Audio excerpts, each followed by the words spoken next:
Hello and welcome to Wisdom Trek. This is Guthrie Chamberlain and I am your guide to wisdom. Thank you for joining us for our 7-day-a-week, 7 Minutes of Wisdom podcast. This is day 29 of our trek. In the past 2 days, we looked at the 12 trails of life that we can take in order to infuse us with courage.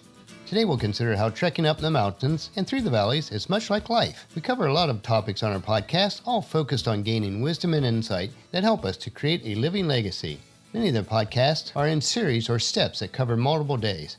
So if you've missed any of the episodes, please subscribe to Wisdom-Trek on iTunes, Stitcher, or listen to it on wisdom-trek.com. Today we are recording our podcast from our studios at the Big House in Marietta, Ohio. The renovations on our house are coming along nicely, and it looks like we'll be able to finish the wood floors in the eating area this week, which will allow us to put that room back into use once again. The new wainscoting in the upstairs office looks great also, and the specialty contractor has matched the woodwork in the other parts of the house exactly. Once the rooms are completed, I will post a couple of the pictures on our journal for Wisdom Trek. This podcast will originally air on June 29th of 2015, which is the birthday of our youngest of 5 children, Fred. He is 28 today. It's hard to believe that since I don't even feel that old. So happy birthday, Fred. We love you. So let's continue up the trail today on our trek of life and see the analogies between our virtual trek and real life. As we make these analogies, most often what comes to our minds is we want to be on the mountaintops all the time and avoid the deep valleys at all costs. What we may fail to realize is that in order to reach the summit of the mountain, we have to traverse up many of the rough and winding trails. Once we do reach the mountaintops, if we desire to continue on with life, then we must move forward. This will require that we head back down into the valleys of life. Climbing the high mountains of life can be just as difficult and challenging as we feel when we're in the lowest of valleys. Most of the time, we do associate difficult times in our life with the idea of being in a valley. Maybe it's times of depression or despair, maybe you've lost your job and you're struggling financially, or maybe your job performance is suffering and you're just not getting along. Maybe it's a relationship that's broken up and it appears to be shattered.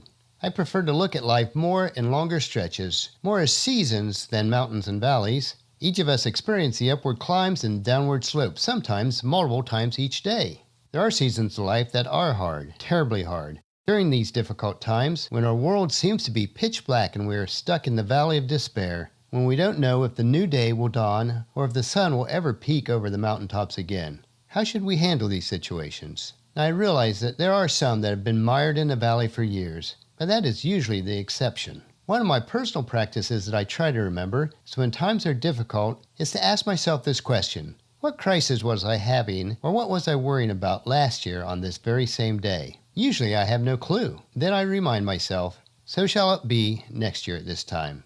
The momentary crisis of today will pass like the storm in the night, and we will soon see the new day dawning with all its glorious radiance. One truth that we tend to forget is, if we want to reach the summit, that climbing the mountain is also challenging. It may mean that we indeed need to make the difficult climb in order to see the sun again. As we travel between North Carolina and Ohio many times a year, we pass through the entire state of West Virginia. While the mountains in West Virginia are not nearly as tall as the Rockies, there are ravines between the mountains that are so close together that they receive very little direct sunlight. So if you live up one of these hollers, then you have to climb to the top of the mountain to see the sun. And so it is with life. If you find yourself in a constant shadow, you may need to make the difficult choices and change the circumstances so that you will once again feel that warm sunlight on your face. If you find yourself in a valley and at the base of the mountain, start climbing, but realize that in order to reach the top, it will require more effort than to remain wallowing in the mire of the valley floor. But be resolute, be prepared, and keep climbing. You will never see the beauty of the mountain peaks unless you are willing to put in the effort of the climb. There are times of success and ease in our lives where it appears that God's blessings are being showered down on us. But those times can be just as challenging as the times that we're in the valley, but just in a different way. The upward climb is actually more difficult than heading back into the valley, but it is so worth it. If you learn and gain wisdom from each mountaintop or valley experience, then each climb will take you a little higher, and each descent into the valley will be a little less steep. The truth is, whether you are climbing the mountains or descending into the valley, life may be difficult. The times when we get to rest on the mountaintops can be grand, and when you reach it, learn to relax, to enjoy, to celebrate those times. The times when we are in the valley are just as important, so learn to reflect, to enjoy, and learn from those times. The mountains and the valleys are the realities of life, This challenges an immature line of thinking that many of us cling to, that one day it will be easy. If you learn from and apply the lessons of life, there may be a season of rest and enjoyment. But if you're waiting to move on to Easy Street permanently, if that's your life ambition, well, you're going to have to wait a long time.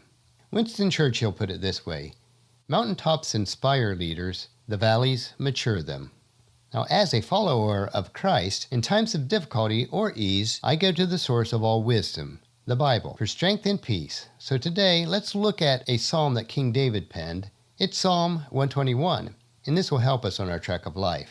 David wrote, "I look up to the mountains. Does my help come from there? My help comes from the Lord, who made the heavens and the earth. He will not stumble. The one who watches over you will not slumber. Indeed, he watches over Israel. He never slumbers or sleeps. The Lord himself watches over you. The Lord stands beside you as your protective shade. The sun will not harm you by day, nor the moon at night. The Lord keeps you from all harm and watches over your life. The Lord keeps watch over you as you come and go, both now and forevermore." This passage allows us to realize that we are not on this trek alone. In addition to having each other to assist, we can depend on God to have our best interest in mind.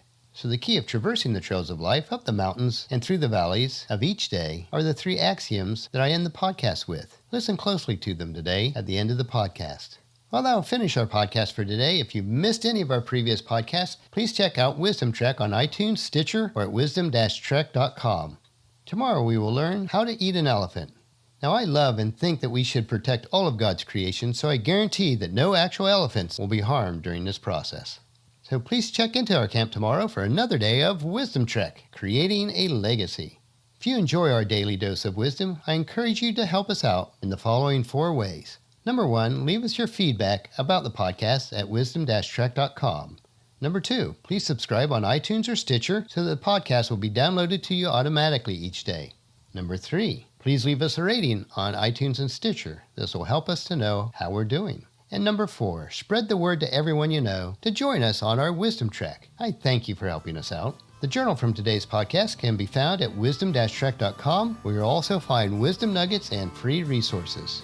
And as we take this trek together each day, let us always remember to live abundantly or fully, love unconditionally, listen intentionally, learn continuously, lend to others generously, lead with integrity, and leave a living legacy each day. This is Guthrie Chamberlain, reminding you to keep moving forward, enjoy the journey, and create a great day. See you tomorrow.